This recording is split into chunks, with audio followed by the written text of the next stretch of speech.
Hi there. Welcome back to Haunting Vales. Today, we are going to talk about Death at the Ice Hotel, a Hercule Poirot mystery.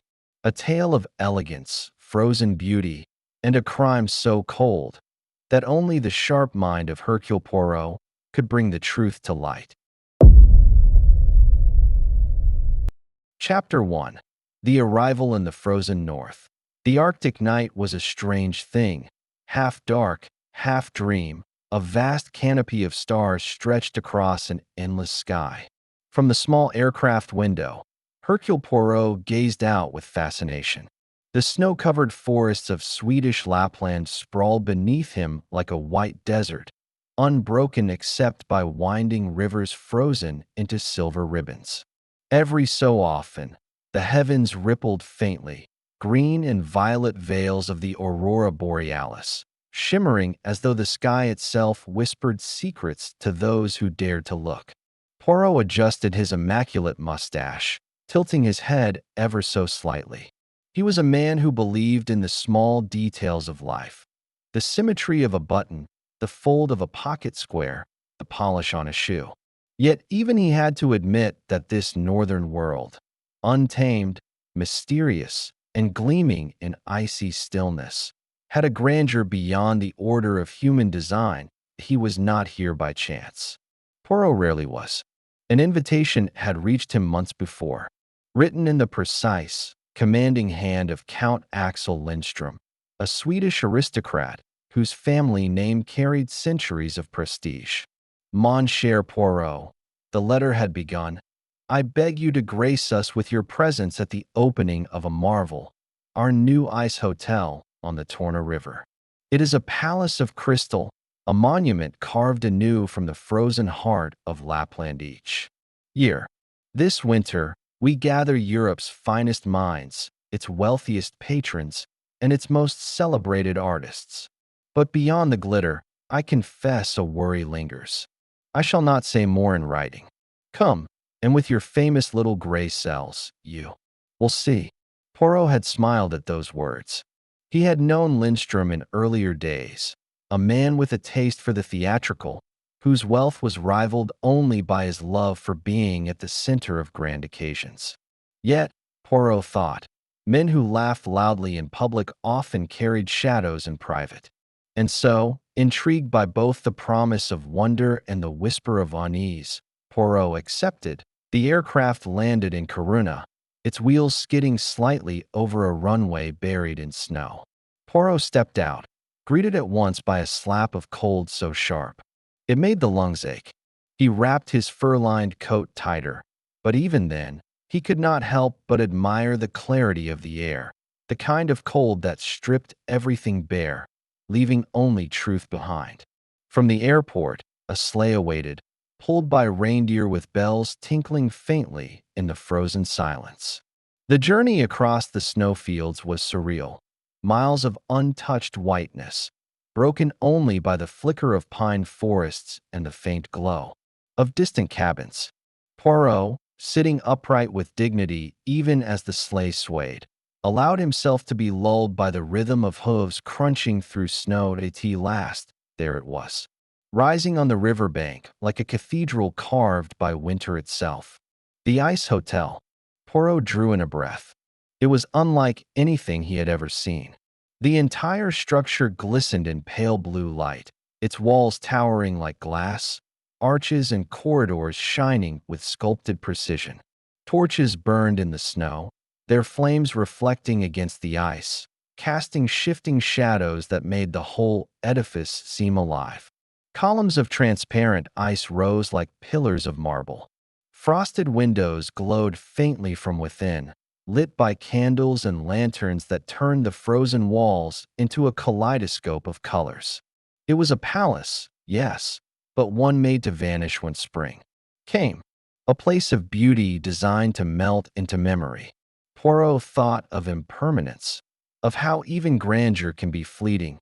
Inside, the marvel continued.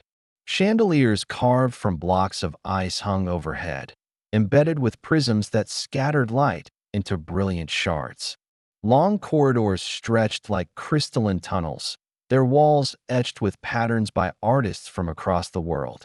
Sculptures stood in alcoves, wolves mid-howl, swans with wings outstretched, a king upon a throne, all glimmering with the fragility of frost. Poirot's polished shoes clicked softly against the ice floor, the sound muffled, as though even footsteps respected the silence of this frozen palace. The opening gala was in full motion. Guests moved through the halls, their fur-lined cloaks brushing against the walls, their laughter rising like music in the cavernous chambers.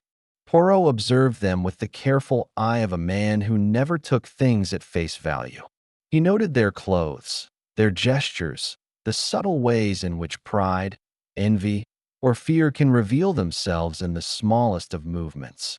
Count Axel Lindstrom himself appeared, towering and broad-shouldered, his blonde hair touched with silver, his smile as dramatic as his letter. "Ah, mon ami Poirot," he boomed, his voice echoing against the ice. "You have come. I knew you would not resist such a spectacle." Poirot inclined his head politely. "Indeed, Count, it is magnifique, though perhaps less warm than I prefer." The Count laughed loudly. "Here, one does not come for warmth.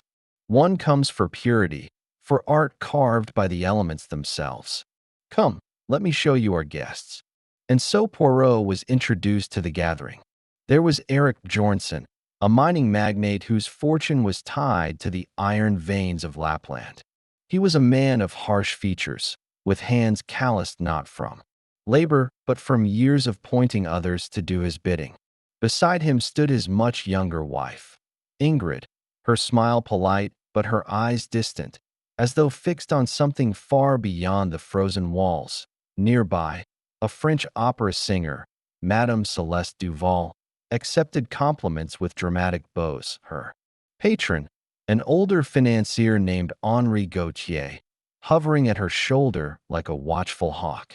Poirot observed the subtle tightening of her jaw whenever Gautier corrected her stories, the fleeting shadow of resentment behind her theatrical grin.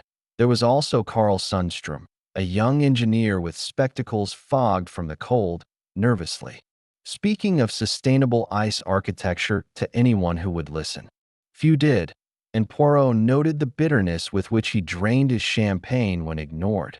And then, the newlyweds, Johann and Elsa Markland. Johann laughed too loudly, boasting of his inheritance and his plans for a chain of winter resorts. Elsa, delicate and pale, barely spoke, her hand resting stiffly on her husband's arm, her eyes flicking to the exits as though already seeking escape. Each face told a story. Each gesture hinted at something unsaid. Poirot, sipping his champagne with delicate precision, filed every detail away in the orderly compartments of his mind. The evening reached its crescendo in the grand ice hall. It was the heart of the hotel, a cavernous chamber with towering columns of ice, its ceiling arched like a cathedral nave.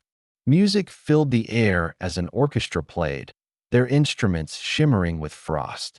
Guests danced slowly across the frozen floor, their movements lit by shifting colors from the chandeliers above. Speeches were made, toasts raised. The atmosphere was one of triumph, of wealth displayed in glittering splendor.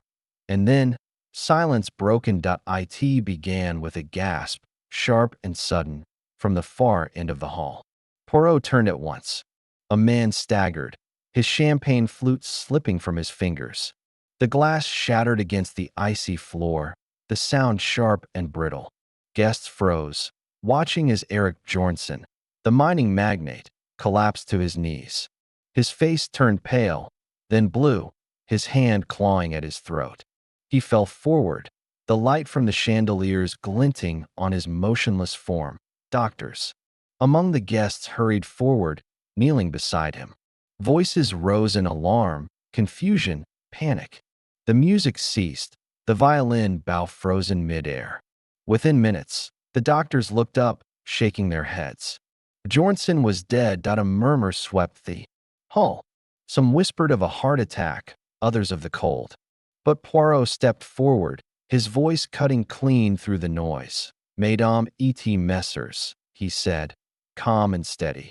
This man did not die of the cold. Regardez, his lips, tinged with blue not from frostbite, but from poison. He was killed. Gasps echoed through the ice chamber. The guests, moments before basking in glittering spectacle, now looked at one another with suspicion. The Count turned to Poirot, his earlier bravado replaced with unease, and Poirot, standing over the fallen magnate, his mustache bristling, declared softly, "The Ice Hotel has become a prison. Among us stands a murderer." The torches outside flickered, the aurora shimmered faintly above, and the frozen palace, once a marvel of beauty, became a cage of fear. Poirot's little gray cells, already awake, began their silent work. Chapter 2. The Suspects in the Snow. The ice hall remained silent after Eric Bjornson's sudden death, a silence so sharp it seemed to echo off the frozen walls. Guests stood frozen themselves, their breaths misting in the cold, their eyes darting toward Poirot as though awaiting judgment. A few whispered in Swedish. Others clutched their companions as though the very act of standing in that hall had become dangerous. The orchestra quietly lowered their instruments, the bowstrings still quivering from notes that would never be finished. Poirot adjusted his coat, his mustache immaculate as ever, and stepped into the center of the gathering. His voice, calm and assured, cut through the uncertainty. "Mesdames et messieurs, we must not descend into panic. Death has visited us, yes, but order, always, can be restored. Until the authorities arrive, we must preserve the scene, and we must remain together. In such conditions, when the snow buries all tracks and the walls themselves are of ice, the killer cannot vanish. He is here, among us." Count Lindstrom swallowed hard. His usual confidence faltered. "Poirot, must we really say this was murder? Perhaps it was a sudden illness?" Poirot raised an eyebrow. "Non, monsieur." The lips, tinged blue in that particular manner, the suddenness of collapse, the glass abandoned in his hand. "These are not the marks of a heart attack. They are the marks of poison." The Count closed his mouth, visibly unsettled. Guests shifted uneasily, exchanging glances of fear and suspicion. It was then that Poirot made his first request. "No, one leaves the Ice Hotel tonight. Until we know who has done this thing, we must preserve every detail. The snow outside may erase footprints, but the traces left in the mind, the face, the gesture, those will remain. And it is those I shall study." He turned, his gaze sweeping across the room.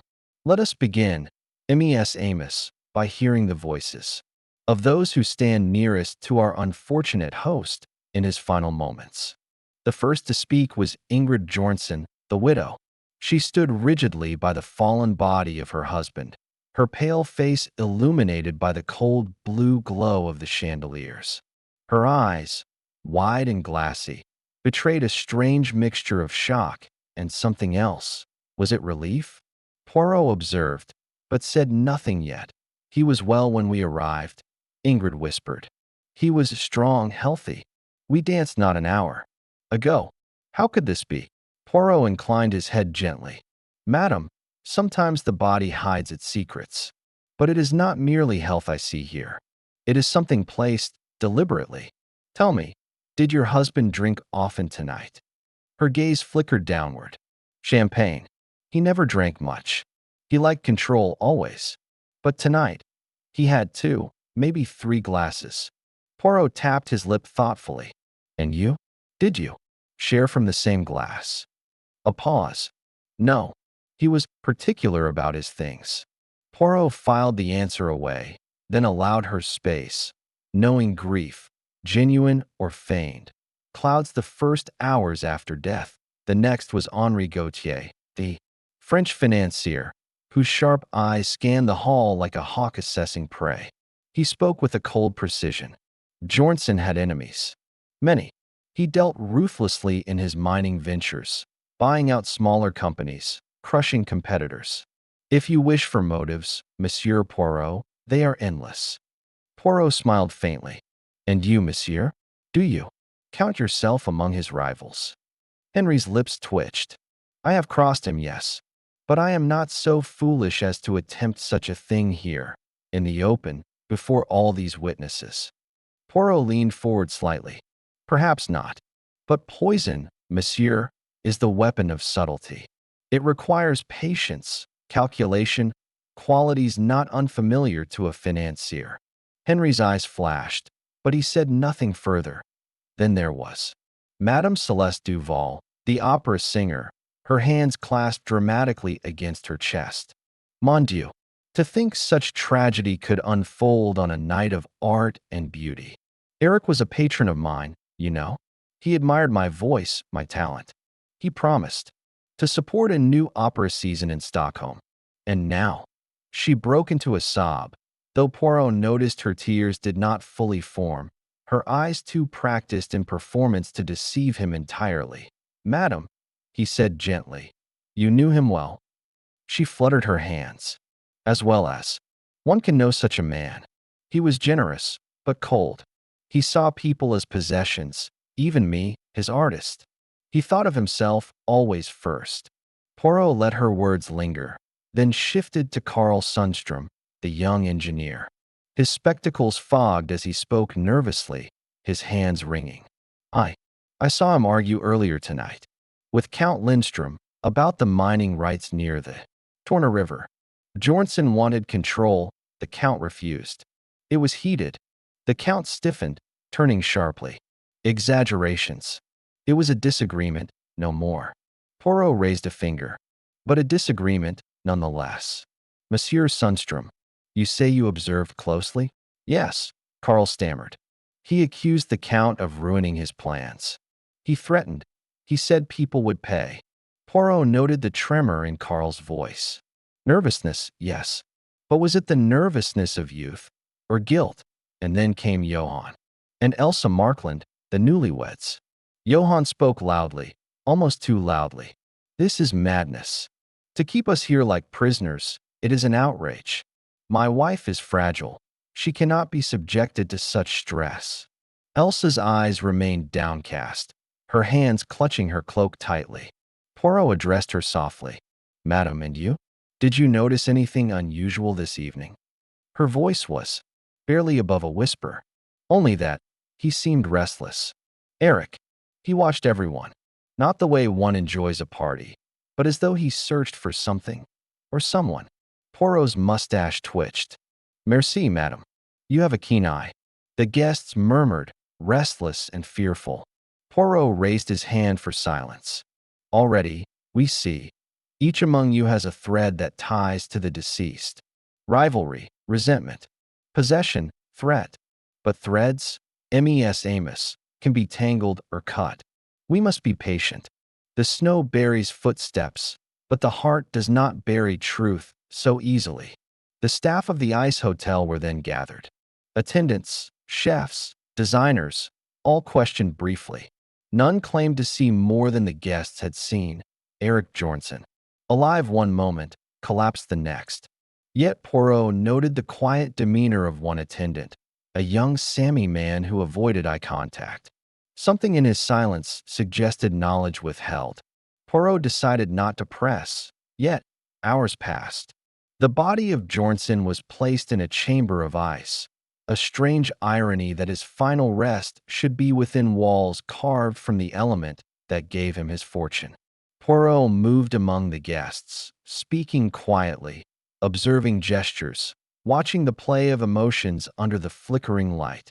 The Count paced heavily, muttering about reputation. Madame Duval lingered near the champagne, her hands trembling.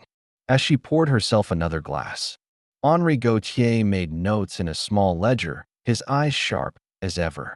Ingrid Bjornsson retreated into silence, her gaze distant, her hands twisting her handkerchief until the fabric tore. Outside, snow continued to fall, covering the world in silence. No carriage could leave, no tracks would remain. They were trapped together in a palace of beauty and death, where the cold itself seemed to listen. Poirot, standing at a frosted window, whispered softly to himself, In such isolation, every gesture matters, every glance speaks. Already, I begin to see. But patience, Monsieur Poirot, patience. The snow conceals much, but not forever. And as dawn began to creep faintly over the Lapland horizon, the ice hotel stood gleaming in silence, its beauty now shadowed by suspicion. The guests, once dazzled, now whispered of murder. And Poirot, though calm as ever, felt the weight of what was to come. The game had begun. Chapter 3: Shadows on the Ice. The ice hotel, glittering in the subdued glow of the Arctic morning, seemed to have lost some of its enchantment. The crystalline corridors that once sparkled like diamonds now felt colder, less inviting, as if they held whispers between their frozen walls. Hercule Poirot, though meticulous as ever, carried himself with a certain gravity as he made his way down the corridor toward the central lounge. He had risen early, his mind occupied by the unsettling sense that something had shifted beneath the polished surface of the hotel's charm. Guests murmured to one another as they gathered near the lounge fire pit, a great circular hearth at the heart of the frozen atrium, where flames licked upward in defiance of the surrounding ice. Yet even the warmth of the fire could not thaw the tension that hung over the group. Conversations were hushed, laughter forced, smiles brittle. For in the midst of this glittering paradise, a crime was beginning to take shape. Poirot took a seat, his sharp eyes observing every gesture, every exchanged glance. His presence alone seemed to steady some, while unnerving others. He knew, without yet announcing it, that suspicion had already begun to take root among the guests. He had long understood that people, when pressed by fear, revealed far more than they intended. Lady Whitcomb, the formidable matron whose jewels rivaled the icy chandeliers above, sat rigidly with her hands clasped tightly together. Opposite her, young Henrik Svensson, the local guide with a boyish grin that had seemed unshakable the night before, now appeared pale, his smile absent, his eyes darting nervously. Others lingered around the edges of the room, clutching cups of steaming coffee as if warmth alone could dispel the unease that had settled upon them. The manager of the ice hotel, Monsieur Ulrich Jensen, approached Poirot with a grave expression. His crisp Nordic accent carried clearly, though his voice was subdued. Monsieur Poirot, I hesitate to disturb the harmony of our establishment, but, he paused, lowering his voice. There has been an incident. Poirot's eyebrows arched, though his lips pressed into the faintest smile of reassurance. But of course, Monsieur Jensen, let us not delay in speaking plainly. What has occurred? Jensen gestured subtly, urging Poirot to follow him through a side passage carved entirely of ice.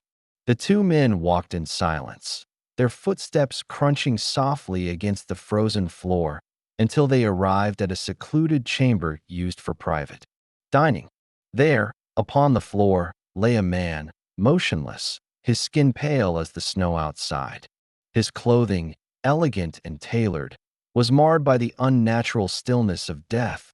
Poirot stepped closer, his keen eyes scanning every detail.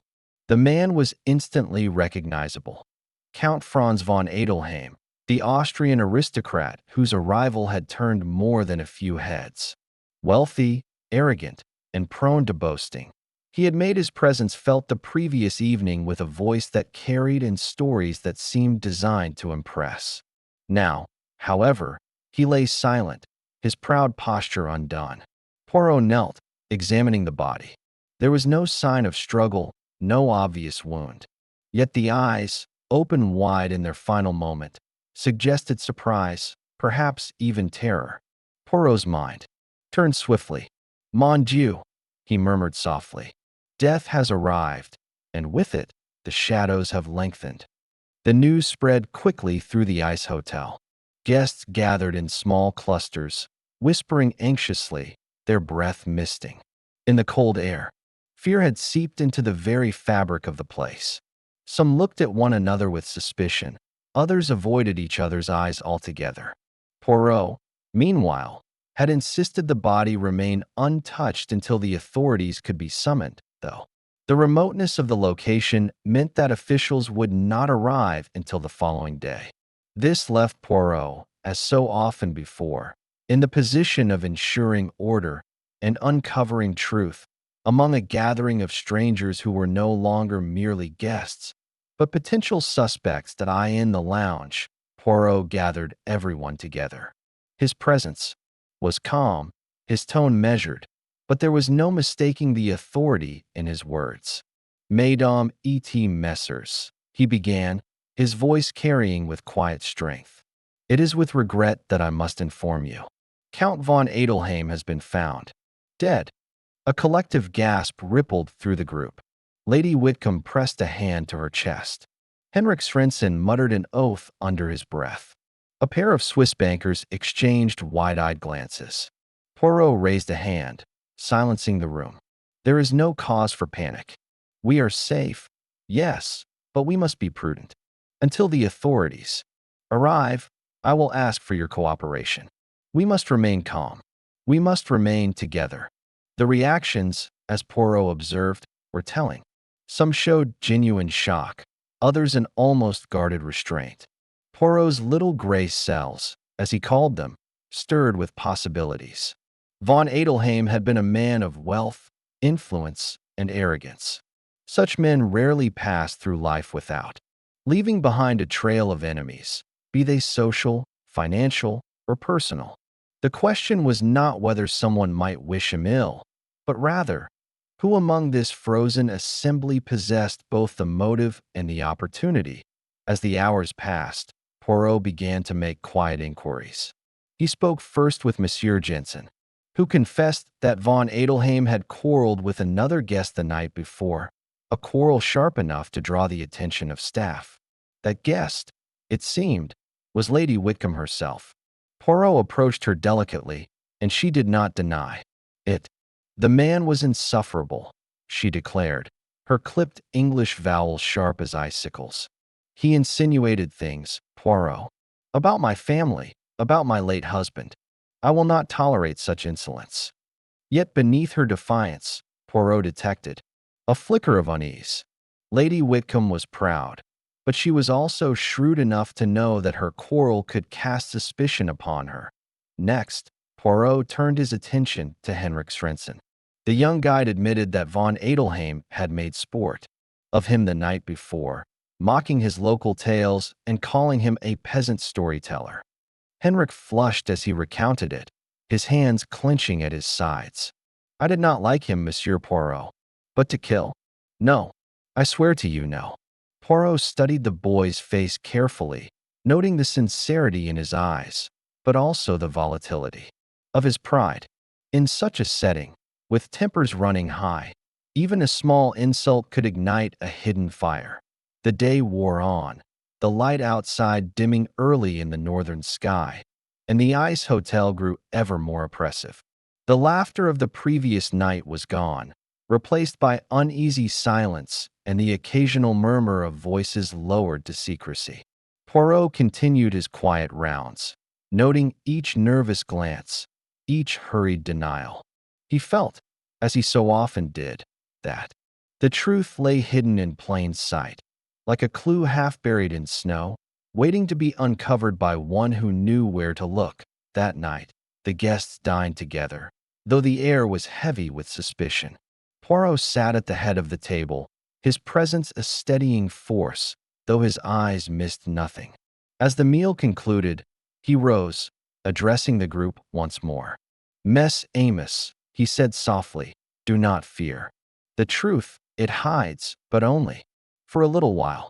Shadows may cover the ice, but soon, soon, they will melt away beneath the light of reason. And as the guests dispersed, retreating to their rooms with unease lingering in their hearts, Poirot remained behind, seated at the great ice table, his fingers pressed together in contemplation. Somewhere within the glittering halls of this frozen palace, a killer had walked silently among them. Somewhere in the stillness of the Arctic night, a truth lay waiting to be revealed. Poirot knew that the shadows on the ice could not last forever, and when they lifted, they would expose not only the hand that had struck Count von Adelheim down, but perhaps secrets far darker than anyone had yet imagined. Chapter 4: Beneath the Frost. The ice hotel had grown colder in more ways than one. By the time Poirot had gathered the guests once again in the lounge, the crystal chandeliers seemed to cast a more fractured light, and the shadows felt longer. The cold was no longer merely that of snow and ice. It was the chill of suspicion creeping into every glance, every half-uttered word.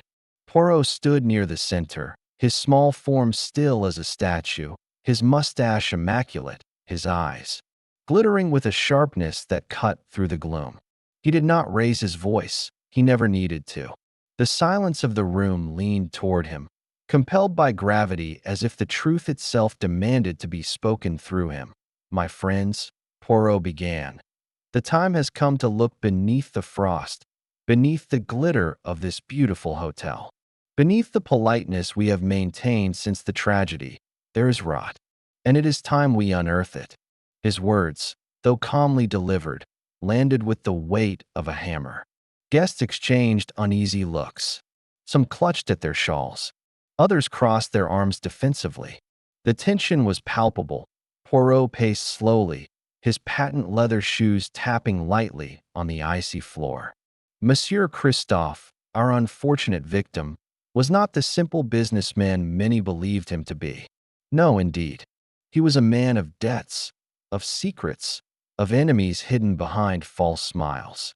He built bridges of ice where stone should have been, and when those bridges cracked, others suffered. Is it so surprising that one among us decided the burden was too great to bear? Poirot stopped, turning his gaze toward the Swedish banker who shifted uncomfortably under the scrutiny. The man's hands twitched as if they longed for papers to shuffle, for something to occupy them. But Poirot moved on, circling the group. The night of the murder, Monsieur Christophe was seen last in the dining hall, his laughter loud, his glass raised high. But laughter does not erase debts. Toasts do not silence betrayal. And when he left the hall, when he returned to his suite of ice, someone followed. He let the words hang, savoring the silence that followed. A young woman in the corner stifled a nervous gasp. Poirot's eyes flicked to her, but did not linger. The question, Ms. Amos, is not merely who had the opportunity. It is who had the most to gain. From his pocket, Poirot withdrew a small, folded paper, delicate against his gloved fingers. He opened it carefully, as though it were a relic of great importance. The sound of the paper crackling echoed in the frozen chamber. This, discovered in the victim's belongings, is a letter. It was torn, yes, but not beyond recognition. It speaks of a debt owed, of threats made. It speaks of betrayal, and it is signed with an initial, the letter L. A ripple moved through the gathering. Poirot folded the letter again, tucking it back into his pocket. You see, Christophe was not merely the victim of a crime of passion. This was planned, coldly, carefully, just as cold as the very ice surrounding us. Poirot's eyes shifted to the Russian aristocrat, Lady Ludmila, her pearls glimmering faintly in the chandelier light. She narrowed her eyes, her chin lifted. In indignation. "Do you suggest, monsieur, that I—" But Poirot raised his hand, silencing her with a gesture. "I suggest nothing yet, madam. I merely observe. The letter, it speaks of L. That could be Ludmila, yes, or perhaps Lars, our Swedish banker, or perhaps another name entirely. The letter alone does not condemn, but it reveals that beneath the frost, there is truth waiting to be thought." Poirot then motioned toward the Norwegian maid, Astrid, who lingered in the shadows as though she wished to disappear into the icy walls. "Mademoiselle Astrid, you told us you heard voices that night, no? A quarrel, just before midnight." Astrid's eyes widened. Her lips trembled as she nodded. "Yes, monsieur. I heard arguing. Words I could not fully understand, but they were harsh, angry. A man's voice and a woman's. Then silence." Poirot inclined his head gravely. "Merci. You are most helpful." The guests shifted uneasily. Couples eyed one another with suspicion. For every man and woman in the room, doubt crept closer. Poirot turned then to the fireplace, where the logs burned low, crackling faintly. The warmth seemed like a fragile protest against the encroaching cold. He rested his hands lightly on the mantel. "Consider, Mes Amos, the peculiar choice of weapon. An icicle, no? Nature's dagger, fashioned by the cold itself. Such a weapon leaves little trace once it melts. It is clever, ingenious even, but also desperate. A weapon of opportunity, which means the murderer either planned with extraordinary cunning or acted in sudden passion, seizing what lay close at hand." He pivoted back to face the group. "This is important, for it reveals the temperament of the killer." The guests murmured. Poirot pressed on, his voice sharper now. Christophe was not well loved. His business dealings created enemies. His charm concealed cruelty. Those who toasted him that evening may also have cursed his name when the glasses were drained. So I ask you, who among you bore a grudge sharp enough to pierce the heart of a man in his bed of ice? Silence fell once more, broken only by the soft creak of the frozen walls. Poirot let the quiet settle, his little gray cells whirring behind his composed expression. Then, slowly, he crossed the floor to the English novelist, Miss Harrington, her ink-stained fingers clasped tightly in her lap. "Mademoiselle," Poirot said softly, "you write stories of crime and murder, no? You imagine motives, weave plots. You understand the nature of hatred, of desperation. Tell me, if you had to invent this crime, how would you explain it?" Miss Harrington flinched, startled by the sudden question. Her lips parted, and she stammered, I suppose. I would say it was someone close. Someone who knew his routines, who could follow without notice. Perhaps even a guest pretending to be his friend." Poirot's brows rose. "Ah, very perceptive. But do you imagine it was fiction, mademoiselle, or have you seen more than you dare admit?" The novelist swallowed hard, her gaze dropping. To the icy floor, Poirot straightened, addressing the group once more. "Beneath the frost, Mes Amos, lies not just the truth of one man's death. It is the truth of what binds you all. Secrets, debts, betrayals. This hotel, with its beauty carved from ice, has become a prison. The murderer is here among us, in this very room. They listen now, their heart beating faster with every word I speak. And I promise you this, they cannot hide forever." His voice, though calm, was laced with steel that a storm of whispers erupted. Some accused, some defended, but all were unsettled. Poirot, unmoved, adjusted his cuffs and glanced toward the frosted windows, where the wind howled faintly against the glass-like panes. "Tomorrow," he said softly, almost to himself, "the frost will crack. And when it does, Mes Amos, the truth will be revealed." Chapter 5. The Final Revelation. The storm had passed, leaving behind a silence so deep it pressed against the walls of the ice hotel like the hush of a cathedral. The guests awoke to a world of pale blue light seeping through carved windows.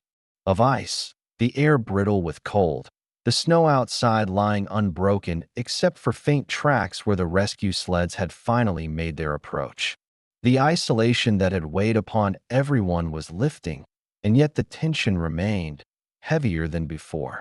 For the truth still waited to be revealed, and only Hercule Poirot could untangle the final knots of this mystery. In the grand dining hall, chairs were arranged in a circle around the central fireplace where logs burned, their crackle echoing against the frozen walls. The entire company had gathered, Annika Svensson with her face pale and drawn, Eric Jansen standing rigid by the window, Henrik Lindqvist shifting nervously in his seat, the nervous journalist with his notebook clutched tight, and Madame Van Leeuwen, regal yet visibly unsettled. Colonel Hardwick sat with arms crossed, suspicion etched across his features. Every eye turned when Poirot entered, his small figure commanding the room with quiet authority. He carried no papers, no notes, only the assurance of a man who had walked every step of the labyrinth and now stood at its center. My friends, Poirot began, his voice calm but firm. We have all endured the cold of this place, both in body and in spirit. We have waited for rescue. But while we waited, a far greater storm raged among us, the storm of suspicion. One of you, MES Amos, carried into this frozen palace not only luggage and secrets, but also murder. The words fell heavy, and a shiver ran through the room. Poirot walked slowly in a circle, his gaze moving from face to face. It is now time, infant, to speak the truth. He turned to Henrik Lindqvist, the hotel director. Monsieur, you feared for your livelihood. A death within your ice hotel meant scandal, ruin. You sought to conceal, to misdirect, but you are not the killer. Henrik exhaled sharply, shoulders sagging with relief. Next, Poirot fixed his eyes on Colonel Hardwick. You, Colonel, with your soldier's temper, your distrust of all strangers. You watched everyone with suspicion, and yet you are guilty only of suspicion itself. Murder, none. The colonel gave a curt nod, though unease lingered in his expression. Poirot's gaze moved to Madame Van Leeuwen. You, Madame, came here for solitude, and yet solitude was denied you. Your sharp words, your disdain, they brought you enemies. But you did not bring death. No, you are innocent. The journalist leaned forward, his pen trembling in his fingers.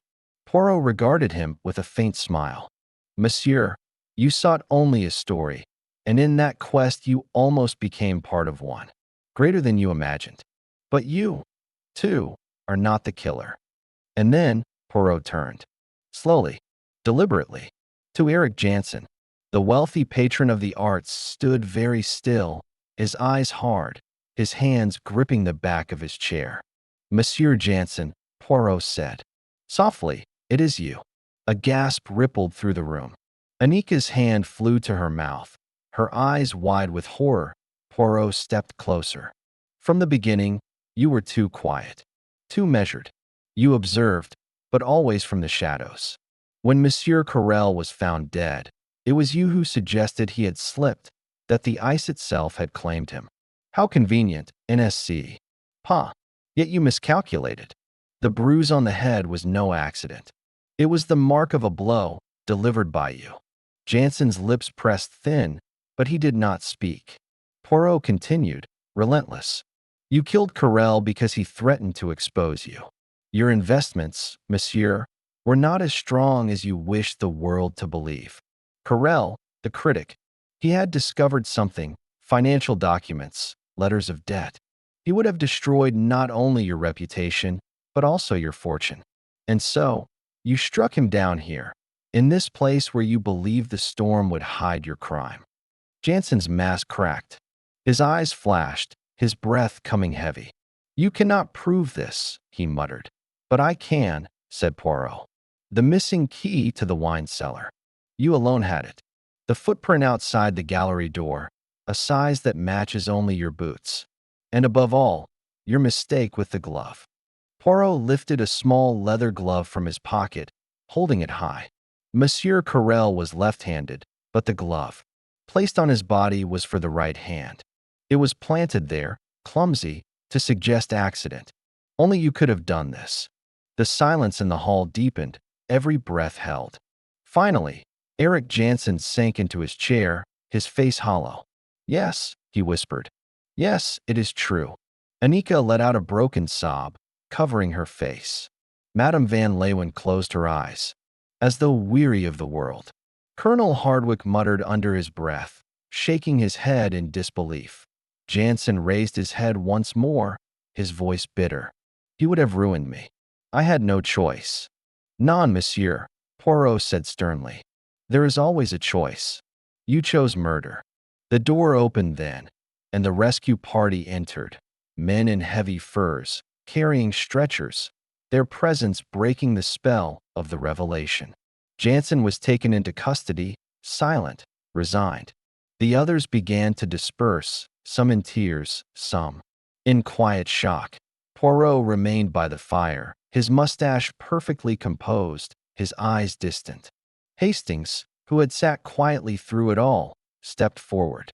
"You've done it again, Poirot," he said softly. "But I must admit, I don't know how you saw it all so clearly." Poirot allowed himself the faintest smile. "It is simple, mon ami. The clues were like the snowflakes outside, small, delicate, easily overlooked. But when they are gathered together, they form a drift, and the truth, she is buried only until one digs with patience." He looked around at the ice walls, the glittering chandeliers of frozen crystal. "This place, she is beautiful. But beauty can be treacherous. Beneath the ice, there is danger. And beneath the calm of a man's face, there can lie murder." As the last of the guests were let out, Poirot straightened his coat. "Come, Hastings. The storm is over. Our work here is finished."